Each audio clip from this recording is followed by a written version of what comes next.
ನಾವು ಎಷ್ಟೇ ಎತ್ತರಕ್ಕೆ ಏರಿರಬಹುದು, ಆದರೆ ಯಾರ ಕೃಪೆ, ಲೋಕೇಶನ ಕೃಪೆಯಿಂದ ಇಂತಹ ಬದಲೆಯನ್ನು ಮಾಡುವುದಕ್ಕೆ ಸಾಧ್ಯವಾಯಿತು.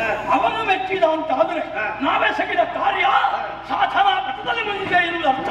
ಲೋಕೇಶ್ವರ ಮೆಚ್ಚುವಂದರಲ್ಲಿ ಹೋರಾಡುತ್ತೇನೆ, ಕಪಿಸ್ತಾಮನು ದಶಗಣಿಸ್ತೇನೆ, ರಾಮ ಲಕ್ಷ್ಮಣನು ಧನಗೊರಗಿಸ್ತೇನೆ. ಮಾತ್ರವಲ್ಲ, ಶಾಕಿನಿ ಡಾಕಿನಿ ಜ್ವಾಲಿನಿ ಮಾಲಿನಿ ಮೊದಲಾದಂತಹ ಭೂತಗಣಗಳಿಗೆ ಅವರ ಮಾಂಸವನ್ನು ಬಡಿಸ್ತೇನೆ. ತಮ್ಮ ನಿನ್ನದಾದಂತಹ ಶೌರ್ಯದ ಮಾತುಗಳನ್ನು ಕೇಳಿದಾಗ ಮನಸ್ಸಿಗೆ ಸಂತೋಷವಾಯಿತು. ಇದು ಹೊನ್ನ ಬಟ್ಟಲಲ್ಲಿ ಇದು ವೀರ್ಯವನ್ನಿದ್ದೇನೆ. ಅಷ್ಟು ಮಾತ್ರವಲ್ಲ, ಇದು ನಿನಗೆ ಆಯುಧ ಬೇಕಾದಂತಹ ಗಜ ತುರಗ ರಥವೆಲ್ಲ ಸಿದ್ಧಪಡಿಸಿದ್ದೇವೆ. ಹೋಗಿ ವಿಜಯ.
ನನ್ನ ತಮ್ಮ ನಿನಗೆ ಹೇಳಿರಬೇಕು.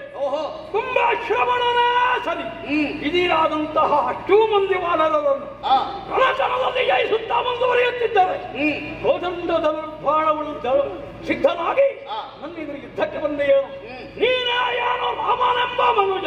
ಹೌದು, ಮನುಜನಾಗಿ ಹುಟ್ಟಿದೆ.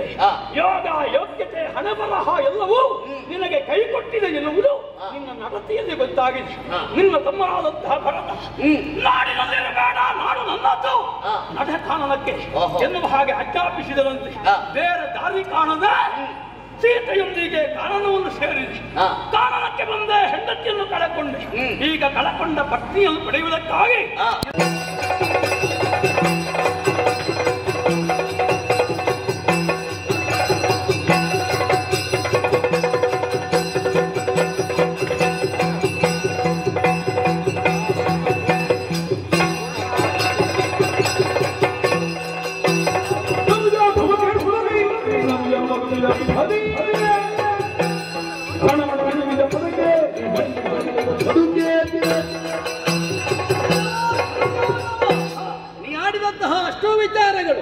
ಈ ಕಾಲಕ್ಕೆ ನಿನ್ನದಾದಂತಹ ಯೋಗ್ಯತೆಗೆ ಆಡಿದೆ ಎನ್ನುವುದು ಸತ್ಯ.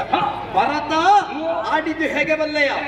ನೀನು ಇಲ್ಲದಂತಹ ಅಯೋಧ್ಯೆ ನನಗೆ ನಗಣ್ಯ ಎನ್ನುವ ಹಾಗೆ, ನೀನು ಬೇಕು ಅಣ್ಣ ಎನ್ನುವ ಹಾಗೆ ನನ್ನ ಪಾದುಕೆಯನ್ನಲ್ಲಿ ಪೂಜಿಸ್ತಾ ಇದ್ದಾನೆ. ಹಾಗಿರುವಾಗ ಅವನ ಮನೋಗತವಾದಂತಹ ಅಭಿಪ್ರಾಯ ಏನು ಎನ್ನುವುದು ನಾನು ಅರ್ಥಮಿಸಿಕೊಂಡಿದ್ದೇನೆ.